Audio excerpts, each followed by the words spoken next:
Welcome back, everybody, to another episode of Our Story So Far.tv. I'm Garrett, aka New Angel. This is episode number 21. You don't even know it, but I've been gone for a little while. I did a few episodes right in a row, so bear with me as I get back in the saddle for the 21st episode.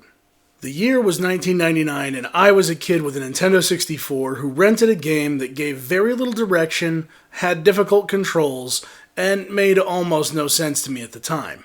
But looking back, I missed out on one of Rare's most ambitious N64 releases.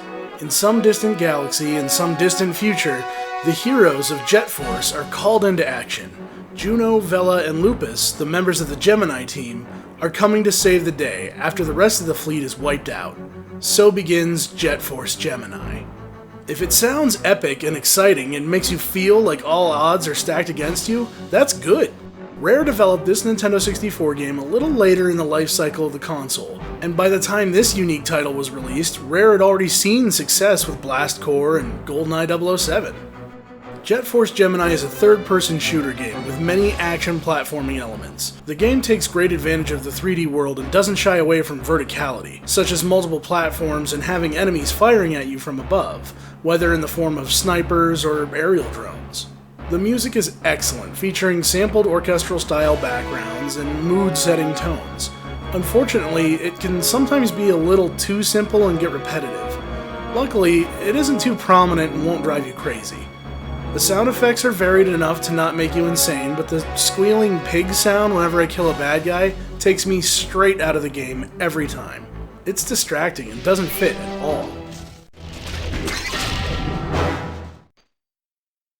As with many Nintendo 64 titles, it's easy to say the game's 3D models and low-resolution textures did not age well. There was talk of having the game take advantage of Nintendo 64's expansion pack, but Rare opted not to do so, meaning that the game might have looked a little better or played a little more smoothly, but they wanted to reach the largest possible audience. Still, despite initial impressions, some of the large open areas, the not all that bad draw distance, and the impressive attention to detail and level design earned the game some high praise from me. The levels bend around and can typically be tackled in several different ways. Although there's obviously going to be a primary objective, the game always leaves you wondering if you found all the secret areas or hidden surprises. The game uses labyrinth-like twists and turns to its advantage to keep the system from trying to render too much on the screen at once, but it doesn't shy away from large open areas or retreading an area which you've already seen, but this time in a new perspective. When it comes to gameplay, Jet Force Gemini doesn't really disappoint. You start the game playing as Juno, separated from your twin sister Vela, Gemini, twins, astronomy and astrology, get it? And your dog. I guess the third member of the team, Lupus. Anyway, as you encounter them in the game, you unlock the ability to play as those characters. Don't make the rookie mistake of switching to a character as soon as you unlock them. When you switch back to the first character, you'll be forced to start the entire level over again. As you run through the game, you'll encounter ant-like alien bad guys in hordes. Take them out to unlock most of the doors you encounter. Some doors will require a key, and others you have to pump full of ammunition to get them to unlock. You'll understand that you need to find a different weapon when you realize that you can't shoot the door fast enough to unlock it. The game doesn't necessarily hold your hand through this process. It expects you to pick up on what's happening. Doors with red dots indicate areas you've already been to, and green dots will take you towards the end of the level. Ammo capacity is limited by what upgrades you've obtained throughout the game, but there's no need to reload clips or magazines. Fire at will, the main limitation being that the pistol's energy will deplete after a few shots, and it's best to let it recharge for faster firing. There are also other weapons, such as the shotgun type weapon, which benefit from being charged before being fired. So why is Jet Force Gemini at war? There's only one place to begin the story, the instruction manual. There goes another one, sighed Juno, as one more dot on the splintered on-screen galaxy map flickered and turned red. The twins were fast losing count of the number of urgent reports they'd made to the Federation since this whole affair began. But still, the Federation had refused to commit. Just another petty tyrant, they kept saying. Let him have a few minor stars and he'll be satisfied. But of course, that wasn't happening. Savage attacks on the Jet Force Gemini patrol ships had left the squadron crippled, with only a single ship, that of Juno, Vela, and Lupus, escaping by the skin of their teeth. And with their hyperdrive unit damaged beyond repair, they were trapped in a war zone that was expanding by the day. As if that weren't bad enough, Mizar had invaded Goldwood, homeworld of the peace-loving tribals, and taken almost the entire colony into slavery. The tribals were valued allies, and it was a source of guilt and shame to Jet Force that they hadn't been there to help. Vela rose suddenly from her seat. "We're out of options, Juno," she announced. "It's time to go." "I know," he nodded, rubbing his head wearily. "We're a sitting target, and we're not gonna last another day if we..." He found himself cut off in mid-sentence, as, without warning, the floor beneath them shuddered from the force of a furious blast down in the bowels of the ship. "What now?" yelled Vela, wheeling to face the main monitor as it threw up an abrupt and horrifying image of chittering drone raiders pouring from a stealth ship docked at the devastated cargo bay doors. "You two get going, and I'll join you down on Goldwood when I've secured the ship." "Not a chance," sputtered Vela. "What if you..." But Juno was already steering her out into the corridor. "Vela, there's no time," he hissed. "If Mizar takes the ship, we're all trapped, and the tribals lose the only chance they have. Now take Lupus and get out of here." Vela took a deep breath, then turned and sprinted alongside Lupus in the direction of the teleport bay, and the death or glory crusade that lay beyond.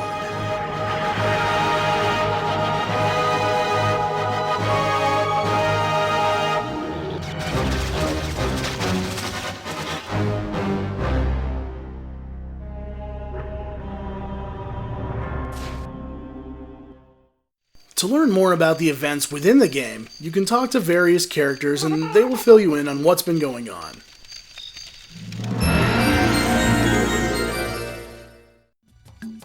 Early on, you encounter a character who will explain to you the events that have unfolded around you. Such as when the tribals, and aren't they adorable, were invaded by the— Oh, holy sh**! Oh my god. And now there's a lone crying baby sound?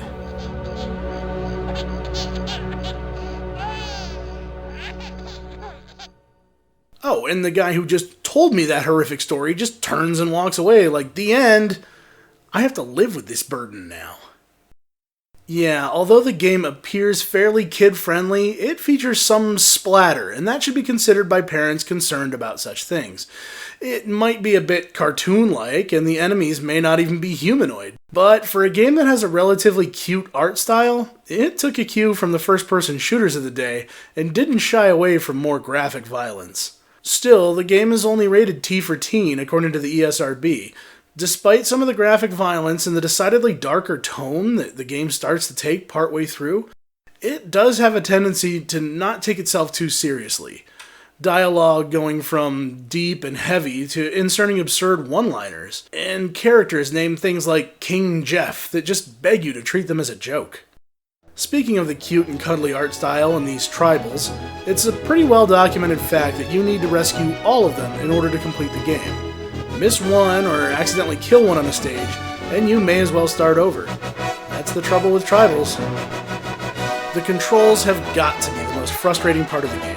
When you press back, instead of simply walking backwards, your character attempts to turn around, which always has unpredictable results. The easiest way to move in a straight line is to press the R button to switch into a more precise aiming mode, line up your angle, and try to make your way forward, but don't let your momentum carry you away.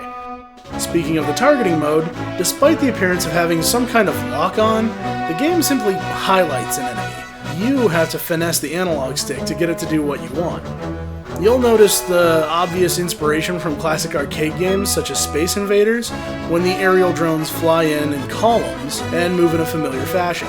This is completely intentional, but the controls aren't quite as simple as they were on the Atari. When attacking enemies on the ground, the game does have a little bit of aim assist, and I suggest relying on that more heavily.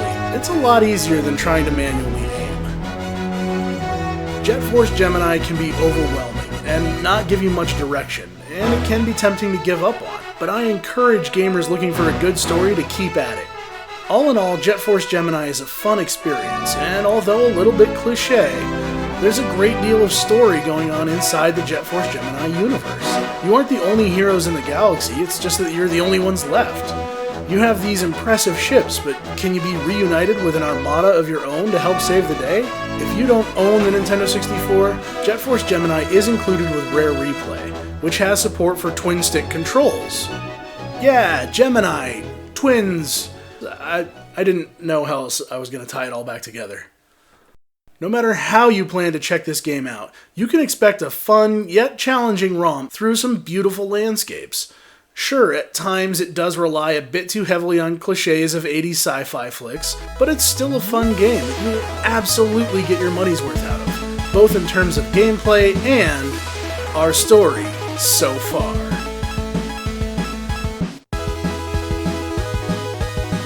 Thank you everyone out there who just sat through the 21st episode of Our Story So Far.tv. This has been so much fun. I've got several more planned for you, don't worry about that. I will continue to release them every other Friday. If you have suggestions or questions or comments, leave them below or hit me up on Twitter, that's @NewAngel, Nuangel. And as always, every episode is archived in perfect 1080p quality at ourstorysofar.tv. Don't forget to come back in 2 weeks. Until then, take care of yourself.